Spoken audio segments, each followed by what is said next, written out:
अस्सलाम वालेकुम रहमतुल्लाहि वबरकातुहू। कैसे हैं आप सब? उम्मीद करती हूँ कि आप सब ईमान सेहत की बेहतरीन हालत में होंगे। आज मैं आपके लिए एक 30वें पारे की जो सूरत है उसको लेके आई हूँ, जो कि है सूरत अल-कारिया। कुछ तफसीर आपको बताऊँगी, कुछ इसके वाक़यात बताऊँगी और कुछ इसकी मैं आपको फजीलत आपके साथ वो शेयर करूँगी। सबसे पहले ये तो सूरत जो है 30वें पारे की ये सूरत है, कुरान मजीद में 101 नंबर सूरत का है और ये मक्की सूरत है। इसका 1 रुकू और 11 आयात हैं। इस सूरत में क़यामत, इसके वाक़यात, नेक कामों के लिए अजर और बुरे कामों की सज़ा को बयान किया गया है। इस सूरत की कुछ तफसीर कुछ इस तरह से है कि अलकारिया तु मलकारिया, पहली जो आयत है वो खटखटाने वाली। क्या है वो? खटखटाने वाली। इसके मैनी यही है, ये एक चीज़ को, इसके मैनी है कि एक चीज़ को किसी दूसरे चीज़ पर ज़ोर से मार देने के हैं, जैसे दरवाज़े को ज़ोर ज़ोर से खटखटाना। इसके लगवी मैनी की मुनासबत से है। अलकारिया, उसका जो लफ्ज़ है वो होलनाक हादसे और अजीम मुसीबत के लिए बोला जाता है। चनाचा जब कोई कौम किसी हादसा या अजीम आफत का शिकार हो तो अरब के जो लोग हैं वो कहते हैं अलकारिया, यानी वो क़यामत जब आएगी तो पूरी कायनात को खटखटा डालेगी। और क़यामत वाले दिन जो है जिससे खौफनाक जो है धमाके होंगे और दिल दहला देने वाली आवाज़ें पैदा होंगी। ये इस सूरत की जो तफसीर है, जो आयत का तर्जुमा है, ये कुछ इस तरह से बताया गया है।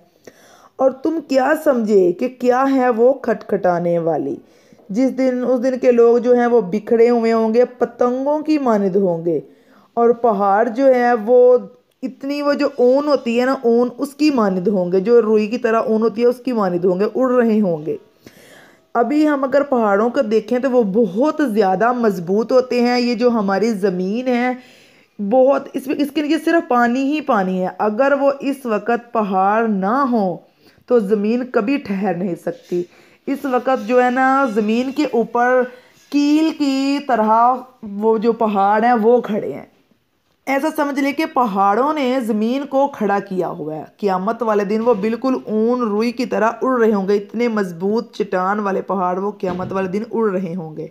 और कुछ लोगों के होते हैं वो नेकियों के पलड़े भारी होंगे उस दिन, और कुछ लोगों के इतने ज़्यादा नेकियां नहीं होंगी। यानी कि हिसाब के वक़्त जो है हर शख्स की नेकियों का वज़न करके देखा जाएगा। इस सूरत का मकसद नज़ूल का जो है, मकसद है इसका कि क़यामत के दिन कामयाबी और नाकामी का मियार को बयान करना है। इस सूरत में जो है इसमें है कि क़यामत के हालात बयान किए गए हैं और बताया गया है कि क़यामत का वाक़या होना यानी है यकीनी बात है। क़यामत का जो वाक़या जो बयान होना है वो बड़ी यकीनी की बात है। क़यामत का दिन एक हौलनाक दिन होगा। क़यामत के दिन इंसान परवानों की तरह बिखरे हुए होंगे। पहाड़ जो है आपको बताया गया, पहले भी बताया है, वो दिन की रुई की तरह, रंगीन ऊन की तरह उड़ रहे होंगे। हर कोई अपनी फ़िक्र को होगा। हर किसी को अपनी ही फ़िक्र होगी, किसी दूसरे का होश नहीं होगा। ना बाप को बेटे का, ना माँ को बेटे का, ना बेटे को माँ का, किसी को भी किसी की कोई होश नहीं, कोई परवाह नहीं होगी। क़यामत के दिन इंसानों के अमाल का वज़न भी किया जाएगा। उस दिन साबित हो जाएगा कि नेकियां कामयाबी और बुराइयां नाकामी का ज़रिया हैं। नेक अमाल जो करने वाले हैं वो खुशो खुरम होंगे, जबकि वो जो बदनसीब लोग, बुरे अमाल करने वाले, वो सख्त अजाब में मुब्तला होंगे। इसका मैं थोड़ा सा आपको बताती जाती हूँ कि एक शख्स था, एक इंतहाई, हम सब के लिए एक इंतहाई सबक आमोज़ वाक़या है। एक आदमी सूरतुल अल-कारियातों की तिलावत कर रहा था, जिसका तर्जुमा था खड़खड़ाने वाली। पीछे भी मैंने आपको इसका तर्जुमा बताया है। क्या है वो खड़खड़ाने वाली? तुम्हें क्या मालूम कि खड़खड़ाने वाली क्या है? वो शख्स परेशान हो गया और खड़खड़ाने वाली क्या चीज़ है समझ नहीं आ रही थी उसको कि ये खड़खड़ाने वाली है क्या। वो उलझता जा रहा था इन अल्फाजों में। फिर इसने सोचा क्यों ना किसी अरबी से पूछा जाए कि ये खड़खड़ाने वाली क्या है, इसका मतलब क्या है। इस आदमी का एक दोस्त अरब का बुद्धू था, जो कि सहरा में खैमा लगाकर रहता था। इसने सोचा मैं इसी से पूछता हूँ कि इस खड़खड़ाने वाली का मतलब क्या है। چنانچہ وہ اس کے پاس صحرا میں گیا۔ ابھی وہ اس خیمے کے پاس بھی نہ پہنچا تھا کہ اس بدھو نے اپنی بیوی کو آواز دی، الکاریا الکاریا، کہ دیکھو چولہے پہ کیا رکھا ہے جو اتنا جوش دے رہا ہے کہ اس کے کھولنے سے چولہے پہ رکھی ہوئی چیز کیا ہے؟ ڈھکن کھڑکھڑا رہا ہے۔ وہ آدمی وہیں رک گیا اور اس کو اس صورت کی سمجھ آ گئی کہ اللہ پاک نے اس کھڑکھڑانے والی سے مراد وہ دوزخ ہے جو کہ آگ سے ابل رہی ہے، اور اللہ پاک نے اسے قیامت تک ڈھکا ہوا ہے۔ اور اللہ انسانوں کو اس صورت کے ذریعے سمجھا رہا ہے کہ تمہیں کیا معلوم کہ وہ کھڑکھڑانے والی کیا ہے؟ وہ ابلتی ہوئی آگ ہے۔ تو اے انسانوں، اس آگ سے بچو۔ اللہ ہمیں کیسے اپنی نشانیاں دیکھو کھول کھول کے سنا رہا ہے، اور ہم پھر بھی غفلت میں پڑے ہوئے ہیں۔ اللہ ہمیں اس کھڑکھڑانے والی سے محفوظ رکھے۔ اور اس صورت کی اور بھی بہت ساری فضیلتیں ہیں۔